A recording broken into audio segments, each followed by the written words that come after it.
name's Atara Sternman. I'm a support broker for the LIDDRO. Welcome. My information is over here.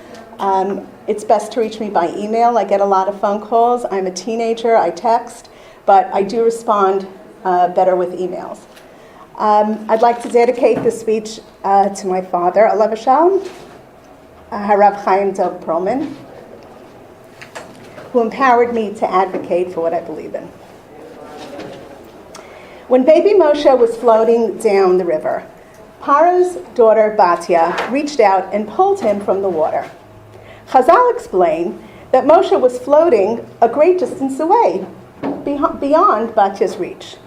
However, as she stuck out her hand to try to grab him, Hashem miraculously caused her hand to stretch far enough so she could retrieve the floating Moshe. If indeed Moshe was beyond Batya's grasp, why then did she even think of reaching for him? The lesson here is that no matter how impossible a task may seem, it's up to us to try to do whatever we can. We try to give it our best shot, and Hashem can make the unreachable reachable. Self-direction. I tend to use a lot of acronyms, and I always assume people know what I'm talking about. I've been told that many times. So I decided to have the first slide list all the acronyms I'm going to use this evening. I understand a lot of them appear in your booklets, the resource guides, but I thought it best to present them here first. OPWDD, and again, a lot of you are familiar with them, so bear with me. The Office for People with Developmental Disabilities. DDRO, the Developmental Disabilities Regional Office. There are different regional offices. I happen to deal primarily with the LIDDRO, the Long Island DDRO. I'm also contracted with other DDROs, Queens and Manhattan, but my primary focus is in Long Island, okay? HBCS, I'm sure Mark spoke about this at great length, Home and Community-Based Waiver Services. Nothing happens without waiver, nothing. Okay, MSC, Medicaid Service Coordinator. I call the MSC the maestro, the person who assists the participant with securing services and supports that best meet their needs. Self-direction is a partnership. You need a good broker, you need a good MSC. If you don't have that good relationship, it's really not going to work well. What is self-direction?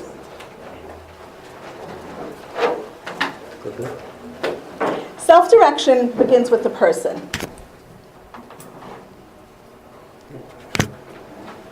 The guiding principle behind self-direction is that the individual with developmental disabilities should have the right to run their own life and control their money, services, supports, with the right assistance. Neurotypical children, a neurotypical 18-year-old getting a car, running his own life. We want to empower our special needs children within reason to have a sense that they can control their own lives with the right supports. That's really what self-direction is about, okay? Self-direction provides the individual and family with budgetary authority, the right to controlled funding, and employer authority, the ability to hire, schedule, train, and fire people who work with them. So as you can see, there's a lot of control that the family has here with self-direction. With control comes responsibility. And I tell this to all my families. Self-direction is not for everybody. Under self-direction, the individual parent are seeking a more individualized approach to services. There's a lot of paperwork. There's a lot of responsibility involved. The traditional agency no longer plays a central role. For example, if families choose to completely self-direct and a staff member doesn't show up, you don't call the agency and say, send me somebody else. It's your responsibility to get a backup plan. How does it all begin? In order to pursue self-direction, the following must occur. Choose and contact a voluntary agency to complete the intake process for eligibility for OPWD services and MSc. I'm sure some of you attended Mark's presentation. I understand he discussed that. The next step is a front door training session. The front door is OPWD's entry point for new services. Then one obtains eligibility for services through HBCS, Medicaid waiver. You will get an authorization letter in the mail called the NOD, the Notice of a Decision. It will have the date, the effective date of services, and then we can begin. After that, you are eligible to choose a startup broker to begin writing your plan. An exception to this is people who are already in the system, who already are receiving waiver services. They do not need to go through the front door. So if your child has waiver, then you approach your MSc to do a SAM, a service amendment, and then you can begin the process. So you're one step ahead. Okay. How do you find a broker? It's almost like looking for a shidduch. Your MSc recommendation, your Rav. Contact the LIDDRO. This is a very, very important, frustrating number that I suggest you all write down. Or obtain a referral from a friend who has a self-directed plan. Some of the best shidduchim are when friends set each other up, right? So personal recommendation is usually the best way to go.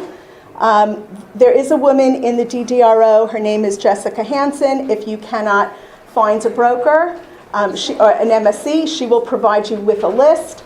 The DDRO, the LIDDRO has a complete list of every broker. Some brokers are contracted in Nassau, some in Suffolk, some in Queens, some in Nassau and Suffolk. It's a very, very big list. They will not vouch for any brokers. They will just give you a list, and it's up to you to do your due diligence. Okay. Two types of brokers: startup broker, support broker.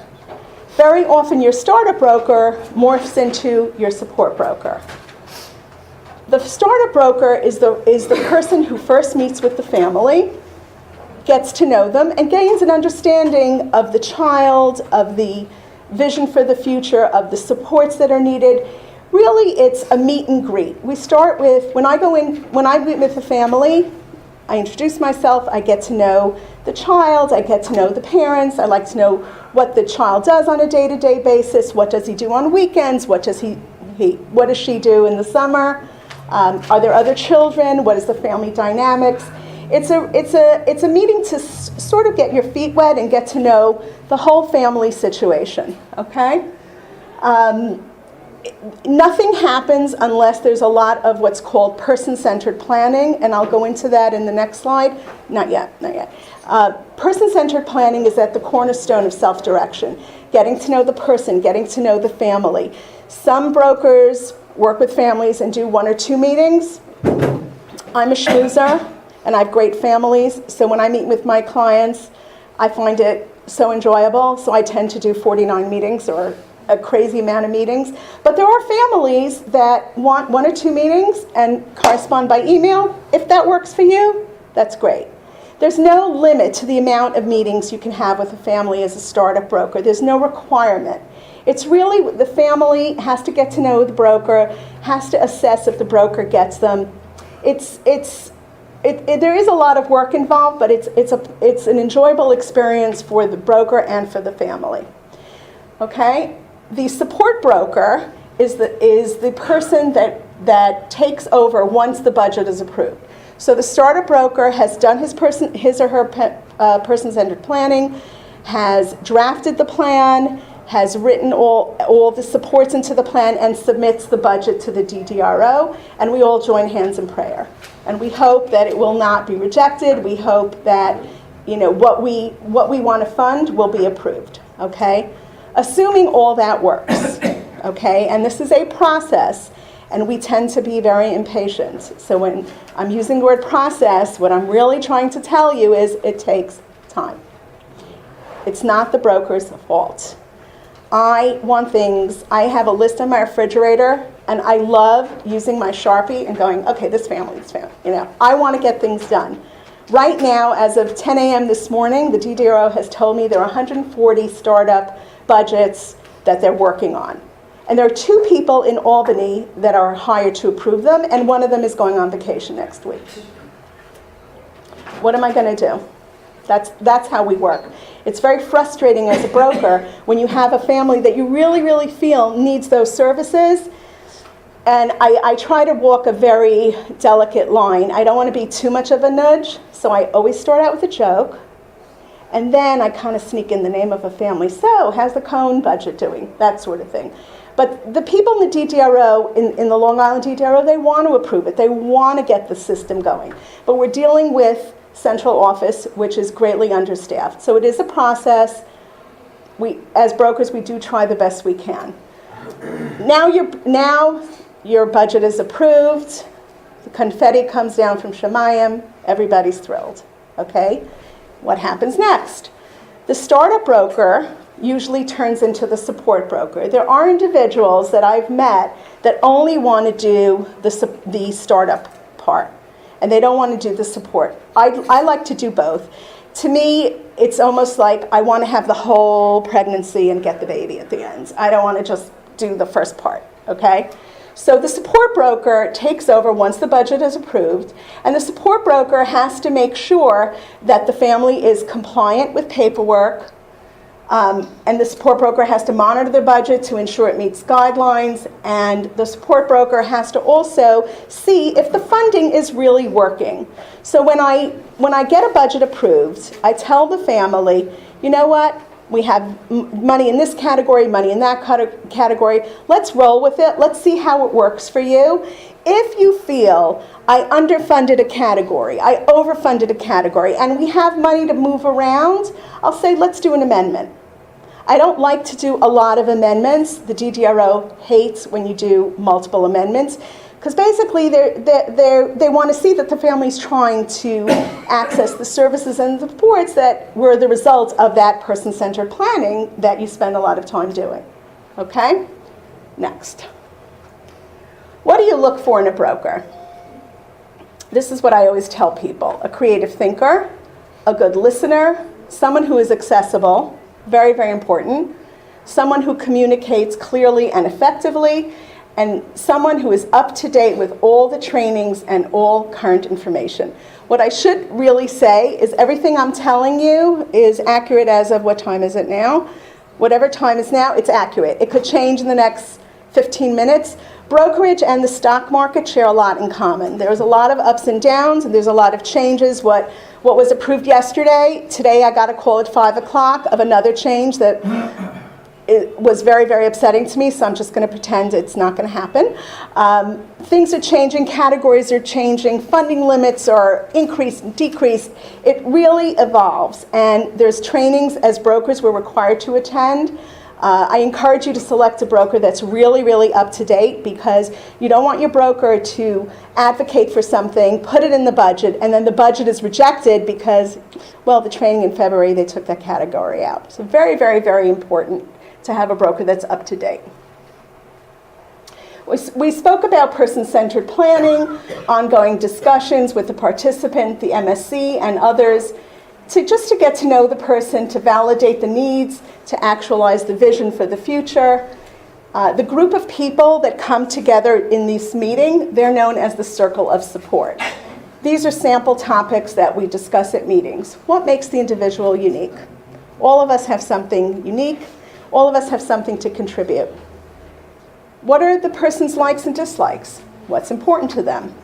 What does the person do on a day-to-day basis? What supports are in place? Are there therapists? Is there a behaviorist? Is there community habilitation through a traditional agency? What is going on in this person's life? How do they envision their future? We often get frustrated, and as parents we worry, I don't know what's going to be, what's going to happen in the future. Start with a small vision. Narrow it down. It doesn't have to be a very, very big vision. Break it up into small, chewable pieces. I want my son to be able to go to shul on Shabbos and say hello to someone. That's my vision. Will it change? It may not, but that's a goal. So I always encourage participants and their families to just try to think, is this something that I always wanted my son or my daughter to be able to do? It doesn't have to be big. But as a broker, I like to get a sense of where are you headed, what's on your mind. And very often, I was at a meeting and the father ran the meeting, the son did not speak. And I'm looking at the son and he has this twinkle in his eye and he's verbal, but he was kind of intimidated by his father. And I'm about to get up and he says to me, Rolling Stones. Now, I know who the Rolling Stones are.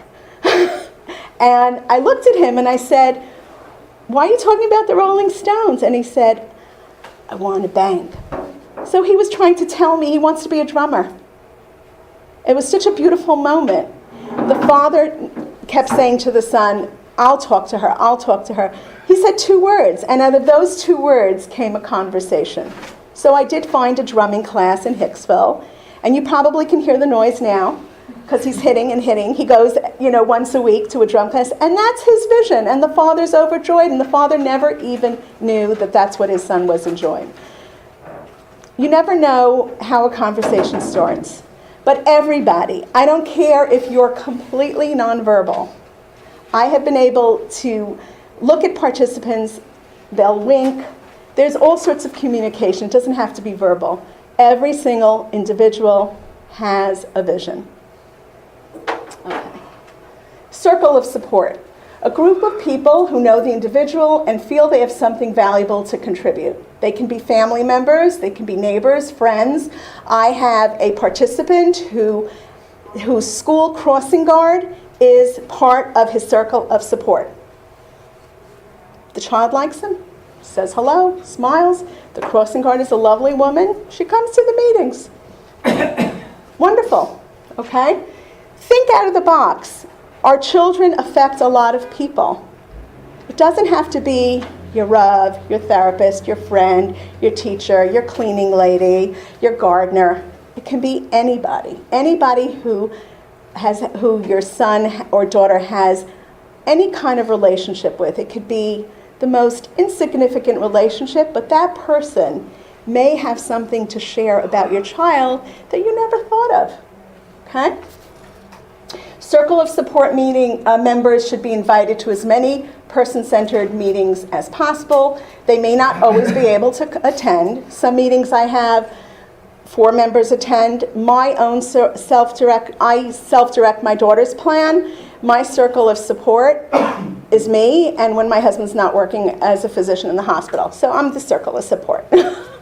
Sometimes my kids will be part of it. Sometimes my daughter's support person will be part of it. We're all busy people. We can't all send out invitations. I have a family. She does evites to her circle of support meetings. No one sends invitations anymore. It's always evites.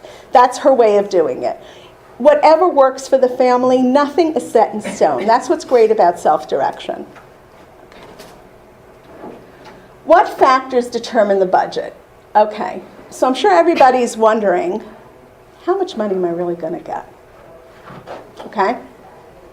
Number 1, is the participant less than age 22, living at home, and accessing services through the school district? Remember, we can never have duplication of services.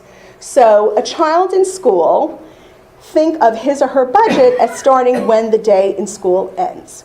Okay? As such, the budget for a child in school will be less than a child that is out of school. Okay? Second factor, what are the participants' DDP2 scores? These scores are generally done by the DDRO front door liaison when assessing the needs at the time of eligibility. Sometimes the scores are accurate. Sometimes there is a life-changing event in the participant's life. The MSC can redo the scores, and the lower the scores would signify there is greater impairment, and therefore the budget will increase. I'm not advocating for anything bad to happen to our children, but once the scores, I had a client who developed an eating disorder, and the MSC redid the scores, and the budget was changed, okay? The MSC generally will redo the scores prior to requesting the SAM, the Service Amendment for Self-Direction, or at any time there is a need. Okay. Fiscal Intermediary, the FI. The Fiscal Intermediary is the employer of record. They process the payroll, they conduct criminal background checks on staff, they collect timesheet, and they process reimbursements for approved individual expenses. I want to stress that under self-direction, all reimbursements have to meet valued outcomes. You're getting $40,000, $50,000, whatever the amount is. With that kind of money comes responsibility. People have asked me to fund creative items, shall we say. If it doesn't meet a goal and it doesn't empower the person and it's not in the HAP plan or the ISP, it's going to be very, very, very difficult to get that item reimbursed. With that said, we like to keep our goals very, very broad. Occupy free time appropriately is my favorite goal in the world. I love that goal because I can get almost anything approved under that goal. Okay? Promote independence, promote socialization, lead a healthy lifestyle. We don't want to have a goal where, you know, he will exercise on the second Tuesday of every month when it is sunny outside. We want everything to be general. We want to get a lot of things funded. And the only way to get things funded is by linking the funding to the valued outcomes. And we want those valued outcomes to be very, very broad. Okay. Now the FI, who will send you your money once you submit your sheets, the FI pays your staff. They do collect a fee. They get a fee, a monthly fee for managing the plan. They append a percentage called a fringe rate on top of the staff rate. So when people are doing the math, they say, well, I'm supposed to have this amount of money. Why am I only getting, you know, X minus 1? It's because there is a cost to this. And the fiscal intermediary is entitled, as the employer of record, to collect a cost. What is funded through the budget? Okay, staffing. Number one. We all want staff. Without staff, we want good staff. Self-direction doesn't work. You can choose to self-direct staff, or you can continue to work with your agency to maintain and secure staff. You can mix and match. So let's say you're with a traditional agency and they have found you the most amazing staff and you want to keep that staff. You can still work with that agency and keep your staff. The alternative is to completely self-direct, which means you're responsible for hiring, you're responsible for training, you're responsible for looking for staff. Staff is the hardest part of self-direction. People ask me, where do you find staff? I go to weddings, my daughter gets invited to more weddings than I do. Okay? I'm always put at the singles girls table. I'm very flattered. But I'm put there because of my daughter. So when I'm at a table and I'm looking at the single girls, I've been known to say, so, what are you looking for? I'm not exactly always looking for a shidduch for them. I'm looking to poach them as staff. I have found staff in the strangest places. My daughter is solving the shidduch crisis. The last 5 staff persons, female staff, have become kallas. So I use that. You want to get engaged? Come work with Esther. Guaranteed. 2 sisters just got engaged. I told the mother, I know the older one got engaged second. I don't promise the order. That I can't promise. But I can tell you it's going to happen. So, Baruch Hashem, I'm losing, I don't want to say losing, staff are leaving Esther to transition to another stage. It's great, but I'm stuck without staff. Problem, right? I work with an MSc that goes to different libraries and watches Hewlett High School young people study, and she's been known to go over to them and say, so, what are you studying? How serious are you? Do you want to be staff? You know, you got to segue into it kind of, you know. I'm not going to pretend to have a magic formula. Staff is very, very, very difficult. I'm constantly looking for myself, for my clients, but it is hard. Agencies sometimes, not always, have a better track record with securing staff. I'm the kind of person where I'm a control freak. I like to be on top of everything. So I want to interview, I want to train, I want to figure out if it's a shidduch.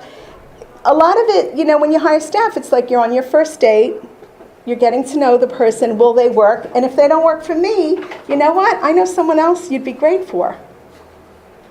Okay, I've always, Hadassah Bergman, my very, very close friend and coworker, always says we need to have a staff fair.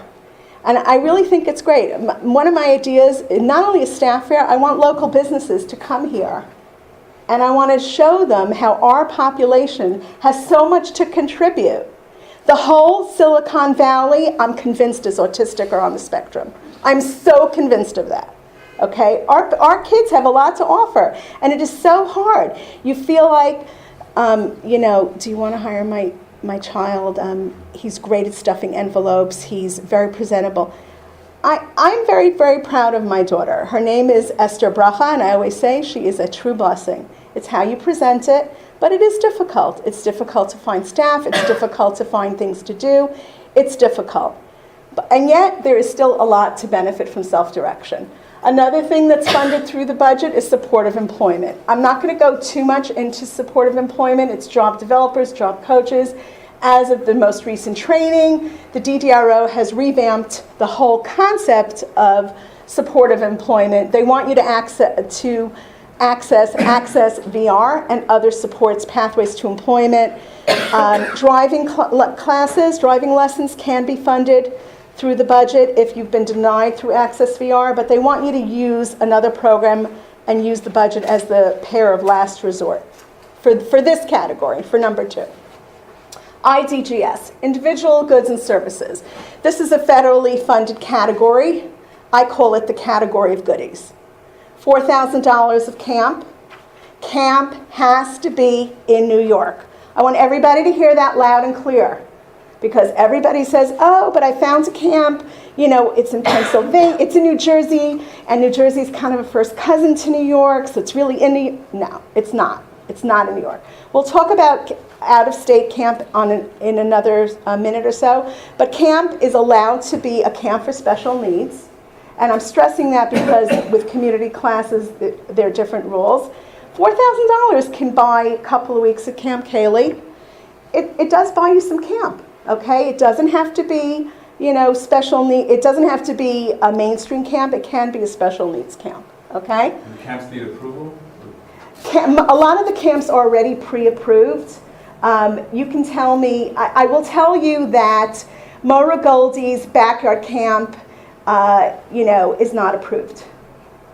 Okay, camp has to be camp. The DDRO doesn't do Hamish. There's no Hamish camps. Has to be a real camp. I've been asked about people that, put together. No. It has to be a real camp. But there are plenty of camps. I know a lot of the non-Jewish ones I could rattle off. I know Kaylee's been approved. I'll talk about Yachad in a second. Do you have a specific camp in mind? Michigan, Migdal. Are they billing as respite programs or as camp? Okay, so that's something we have to find out, and I'll address that. There's a reason, because things are funded differently. Okay. The next category is community classes. They're non-credit bearing, and they have to meet specific guidelines. So it can't be matriculated. A class can be a class of 1. We need a flyer, a W-9, published rates. It can't be dancing with Dasi on Tuesday. Doesn't work. I need an address. I need $50 a session, meets on Mondays and Tuesdays. I need information and a W-9 to attest to the legitimacy of the class. Classes have to be open to the public. That's why I want to distinguish between camp. They are getting increasingly more strict with reimbursing classes. My daughter goes to chocolate making, candle making, soap making, glass fusing, art classes, you name it. I have created a whole collection of classes, but I know how to do a flyer. I'm on a first name basis with Staples Copy and Print. Okay? I do yesh mi yesh, I don't do yesh mi ayin. Vehav mevin yavin. Okay? That's not going to be on a slide, but I think people understand. I can't create something that is really going to be subject to an audit. But you'd be amazed what we've been able to get approved as classes. You really would be amazed. I have a young man who has a chavrusa, and the family was paying a lot of money for the young man to learn. I said, let's do a class. There's no issue of separation of church and state, so we could do. So I did Jeremy's Talmud Torah, Jeremy's Bible study. They probably thought I'm some evangelical. Who cares, And we got it funded. It's an approved class. I put Jeremy's cell number, I put Jeremy's address, I got the W-9, I wrote $50 a class, meets Monday through Friday at your convenience, and I got it funded. And it's great. The parents don't have to incur the expense, and my client loves to learn on his level. So it was a creative way to secure funding for something that was very valuable that came out of person-centered planning. Okay, it all goes back to that. Okay. Other things that come out of IDGS, staff mileage. The current rate is 54 cents per mile. That's a federally funded rate, federally determined rate, when the individual is in the car. Not when your worker comes from Far Rockaway to Cedarhurst. I don't get paid to travel. Our workers should not expect to get paid for travel. When your worker is physically driving the individual to a class, to the gym, to a personal trainer, anything that meets a valued outcome, his or her gas is reimbursed at a rate of 54 cents. Now again, I don't want to go into too many details to confuse you, but if you're using agency directed, if you like your agency and you don't want to leave your agency, you would not be eligible for some of the things I'm talking about. One of them is staff mileage, okay? Staffing support, somebody to help do your paperwork, we could fund that at a rate of $20 an hour. That's the maximum hourly rate, but there's no maximum to how many hours we could secure for that. Clinical therapies, massage, music, art, hippotherapy, aquatherapy, police athletic league, love them. They have recreational riding and hippotherapy, Palomine. These are all sorts of places. Horseability, they do two kinds of horseback riding. They do the therapy kind and the recreational kind. Both are funded. Again, funded if it is in the plan, if it meets valued outcomes. Massage therapy, it can't be written because I'm under stress. No. Because my mother wants to kill me, so I need a massage. No.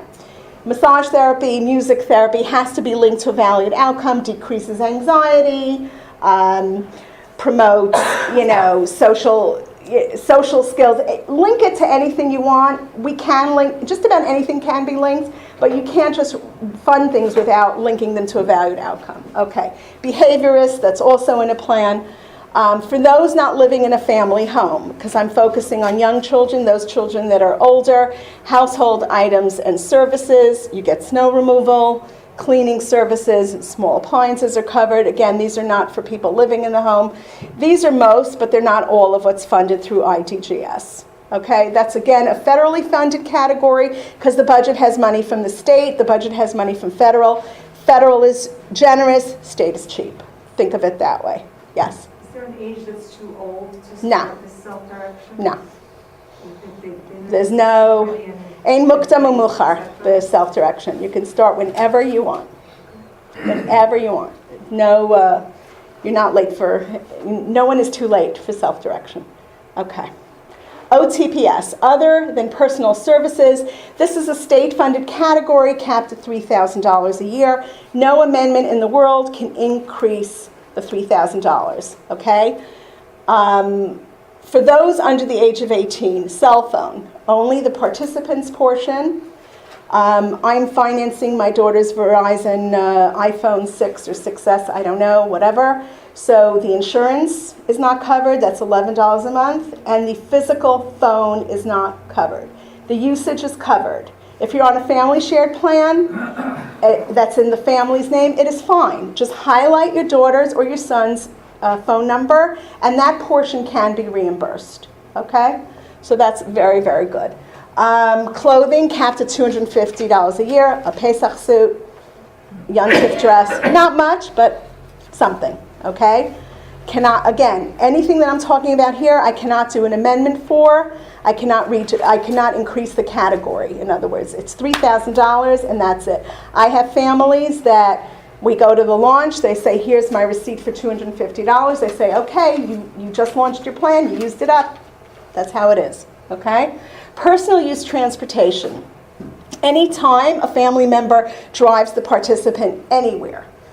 Difference between personal use transportation, which is a state-funded category, as opposed to staff transportation, federal.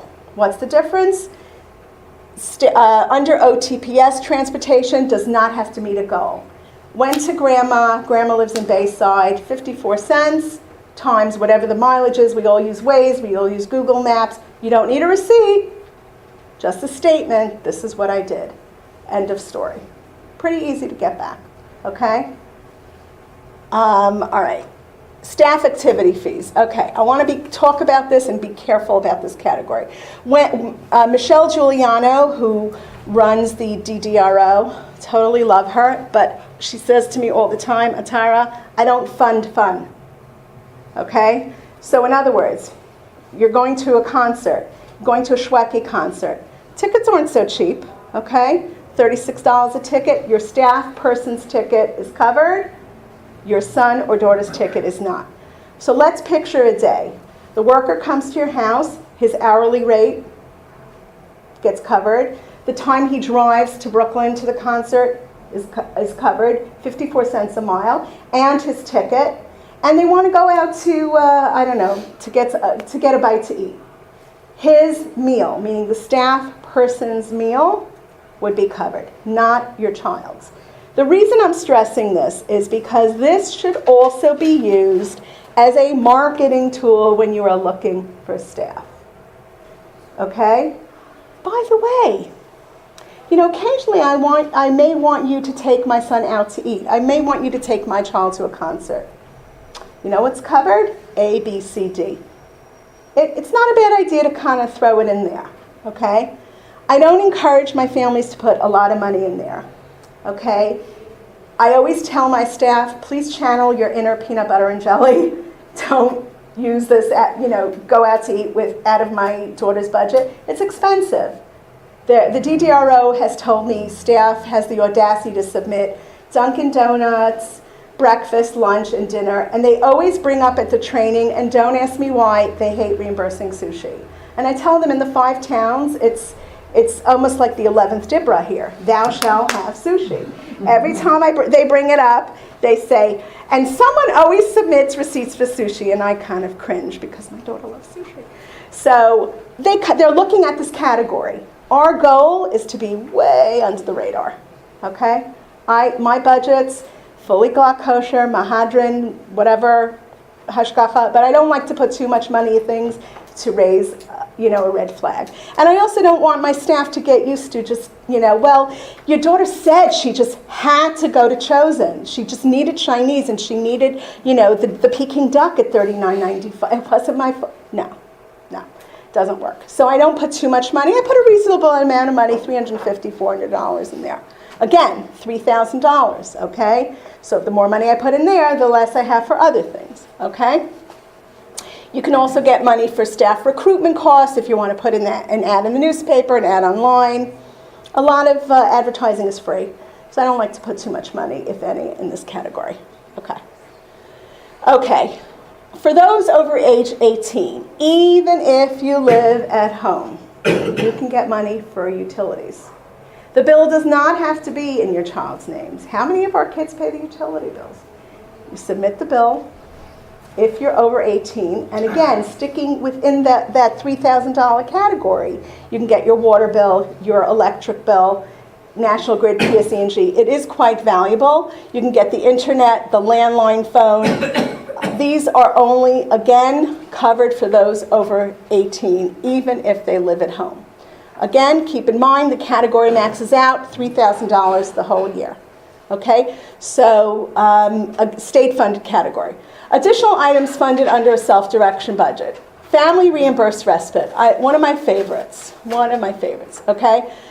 For some reason, the state likes the number 3,000, I don't know why.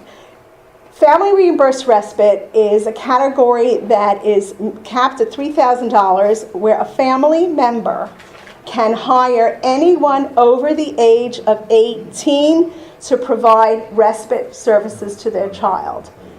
An adult child, let's say you have an older son without special needs who's living at home, that person can be considered a respite worker, not a staff member. Staff members cannot live at home. They go through a fingerprinting process. I'm sure you know about this. The difference between a respite worker, you know a neighbor, you have a friend, they don't have to go through any fingerprinting. They're not considered staff. You and your husband want to go out, you know a neighbor that has a free evening, you determine the rate, I need a W-9 form filled out, and you can get reimbursed. Very, very valuable. The latest way to use this category, and this is awesome, and the DDRO asked me tonight not to discuss it, so I'm dafka going to discuss it, okay? Out-of-state camp. Yachad Shoshanim. Yachad Lavi. I'm bringing up these camps because they're out of state. You can now use your $3,000 to fund an out-of-state camp through family reimbursed respite. This is unbelievable because as the kids get older, the camps are not in New York. Even when they're younger, they're not in New York. And camps are expensive.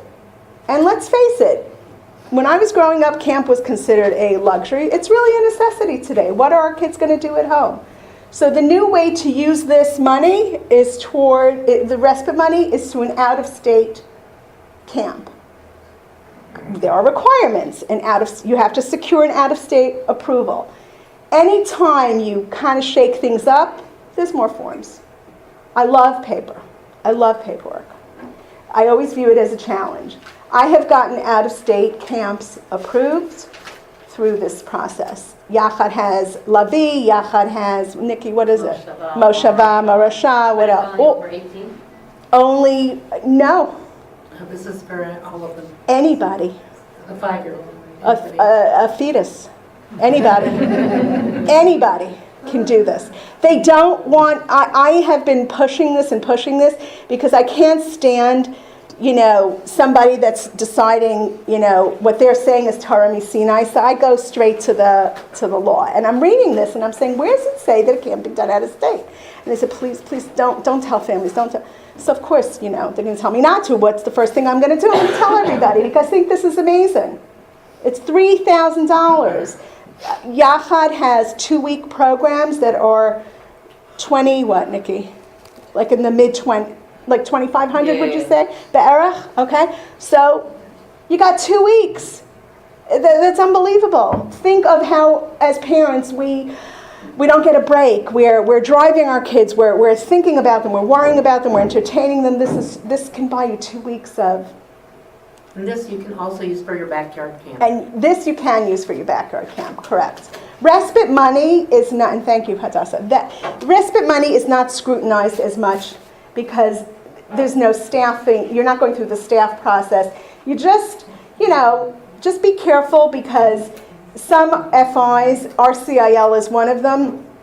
They're in Utica. They're a new FI to Nassau. They're saying, we don't like that families are using $3,000 for a summer respite program. So what I do is, the program that I'm thinking of starts July 29th. So I submit expenses for July, and then I submit the rest for August. So they're not paying out the full $3,000 at once, so they feel a little better. But it is 100% a legal use of this money. Fiscal intermediaries are new to this, so they're getting nervous. But I have an email from Central Office in Albany, and I've shared it with you, from a woman named Megan Blaskowitz, and right away she said it's 100% kosher.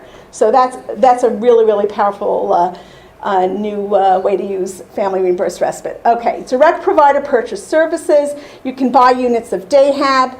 For example, if you want to attend 2 weeks of Dayhab and self-direct the rest of the week, you can buy some Dayhab.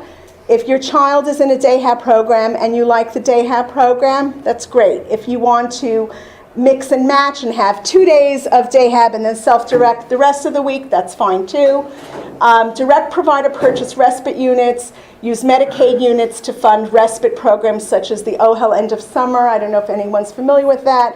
It's a 1-week program towards the end of August. If the broker puts the units in, obviously the child has to be accepted. You can get that program. You may think of it as a camp, but under the budget it's not considered a camp. It's considered a direct provider respite program. Camp Loyalton is an amazing program. For 2 weeks, it's $5,800. You don't use your camp line, which is great.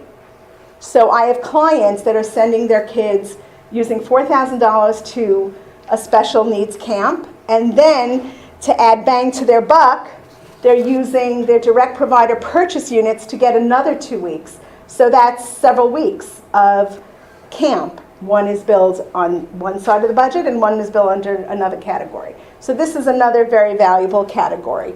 And again, when the broker determines the budget, the family has to sit down. It's like families are in a candy store. Oh my God, I want this, I want that. But we have to set realistic expectations, and we have to itemize what is most important here, because we can't go over budget. We're operating with a certain amount of money, and there's a lot of great stuff here.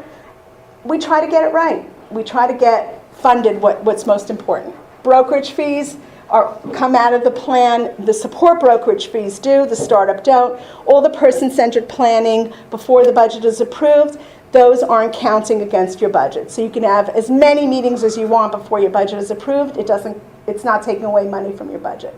A seasoned broker, an experienced broker, gets $40 an hour. This is set by the government. We don't control our rates. Their families, I don't budget the same number of hours for every family. Some families just need a lot of support, so I'll put in more hours. Some families, they're paperwork junkies. They say, you know what, I'll see you, 4 times a year. The broker has to conduct 4 person-centered, 4 circle of support meetings, per year. 2 of them are for the ISP. ISP review, thank you, Hadassah. And we meet, we discuss the budget, we talk about staff. I'm doing a circle of support meeting for one family. This woman is amazing. She has 4 staff members. They always come to the meetings. They'll say the child needs more behavior therapy, or you know what, the community class, the ceramics class, well, she's kind of throwing it at the teacher, so maybe we shouldn't fund that class anymore. We meet, we talk. I learn a lot more. It helps me do my job better, and I'm able to direct funding appropriately. Because sometimes, you're going out on a date and the date's going well, and you go out 2 times, 3 times. I'm married 30 years. Why am I talking about dating? I don't know. But maybe because some of my kids are in the parsha. Sometimes you think it's going well, and it isn't going so well. So we develop a budget, and the good thing about self-direction is, we can amend, we can change, we can direct. Nothing is set in stone. Okay? Is the budget set in stone? The budget is not set in stone. Okay, so just like our neurotypical kids go through changes in their lives, our non-neurotypical children do as well. So there are housing subsidies for when one moves out of the family home. Some people need supports, a paid neighbor with a monthly support if needed. A paid neighbor is someone that kind of looks in and make sure everything's okay on the person that's living outside of the home. It's generally funded for someone that's higher functioning, that doesn't need intensive support. You have clients that live outside of the home that need more intensive support. They are entitled to a live-in caregiver if needed. There's a transition stipends of $3,000 to purchase pots, pans, linens, nothing disposable. Stay away from Amazing Savings when one sets up a new home. Another new directive that just came down in the last training as of a week ago, taxes are now reimbursed. Okay? And that's huge. Sorry, Nikki. Sorry, Nikki. Taxes on goods and services, taxes when your staff goes out to eat. The Fiscal Intermediary was paying, the meal is $20 and there's tax. They were denying the tax. You pay the tax on the transition also? Yeah, Wow. this is hot off the That's press. big, that's This big. is huge because $3,000. Think of what, first they were saying, well, tell your families to get tax exempt forms. And I was saying, my families have better things to do than run around and get, Bob's Furniture and Target, I know, were two stores that were not charging tax. But now it's across the board. It's a new thing. Now, whether or not the fiscal intermediary adopts to that, I don't know. I find that I'm the kind of person that is in the first seat of the training, and I'm like, don't talk. I want to listen. So I'm always listening. I'm always jotting down notes. And then I go bring things up to the FI, and they say to me, what are you talking about? Just today I had an argument with an FI, and I said to her, no, you're wrong. Because I know what just came down at the last training, and she wasn't there, but had she been there, she would know taxes are now reimbursable. And you know what? Why weren't they? Why wasn't tax reimbursable? Another thing that one of the FIs announced, we are now going to let adult children be respite workers in the home, providing they're over 18. But if you go to the letter of the law, that was always allowed. So, the Eskimos chew their food for the young, right? I can't stand when somebody decides to make what they perceive as Torah Misinai. We have to go to the letter of the law, and we are very fortunate with the LIDDRO, and I'm not going to speak about other DDROs because that's a whole other conversation. They're very open, and they're very accessible, and they're willing to hear different perspectives, and you can submit an inquiry, and you do get a response within 3 days. It's not always easy to be patient. How was Queens? Queens will be in my next lecture. Okay. Queens is new. Long Island is at the forefront of self-direction. We have 1,400 cases, which is amazing. Queens has about 300. Queens has one person involved in it. Long Island has 6, 7, and they're hiring. Queens is a little bit behind the 8 ball. Brooklyn? Brooklyn I don't deal with. I can't speak about Brooklyn. It's not worth pursuing it as much? I didn't say that. I didn't say it's not worth pursuing. Each case is... It's very worth pursuing. It could even take a little bit longer. It takes longer. Because your broker or your MSC will be teaching Queens how to do it. Right. That's Right. what happens. So if you're... I used to work in Manhattan, and I felt like I was teaching them how to ride a bike. I finally said, you know what? It's hard because they don't know, and some people don't want to know, and the process is delayed, and it's not to the fault of your broker. They have to come up to speed. I have 1 or 2 cases in Queens. I'm kind of microwaving them a little bit to try to speed things up, but it's a process. It's a process. And Far Rockaway is considered Queens. You had a question? If you live in Queens, you can't go through the Long Island DDRO? No. And if you try to claim a Long Island address, you will get in a lot of trouble. Yes. Can you self-direct, be the broker for your own child? You can self-direct your child's plan. You can't get paid for it. I just want to become a broker. Huh. You want kol Torah regel achat, huh? Absolutely. I've been told to say it's a process. I love that. You used to hate that word. I know, and now I use it, right? Margaret. What did I used to say? Yeah. I used to tell them I make the process. Do you remember? Okay. I could direct you to websites. It's not the focus of my discussion, unfortunately. Okay. All right. So from start to finish, it takes a couple of months to secure a budget. The startup budget has to first be approved by the Fiscal Intermediary, then it goes to the LIDDRO, and then it goes to Albany. It takes a lot of time, but it is well worth it. Okay.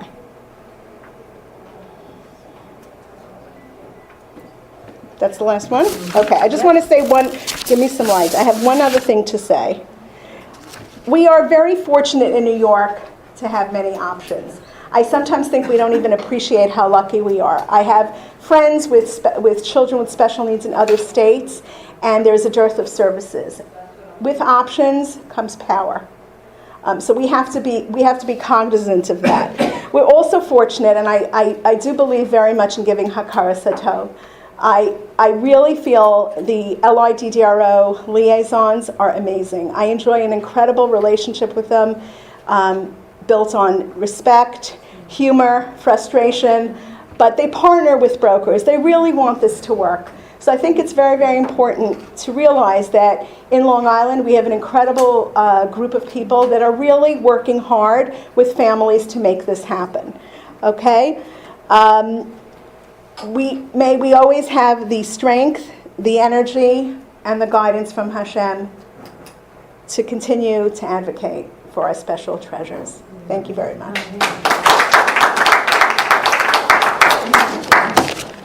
Okay.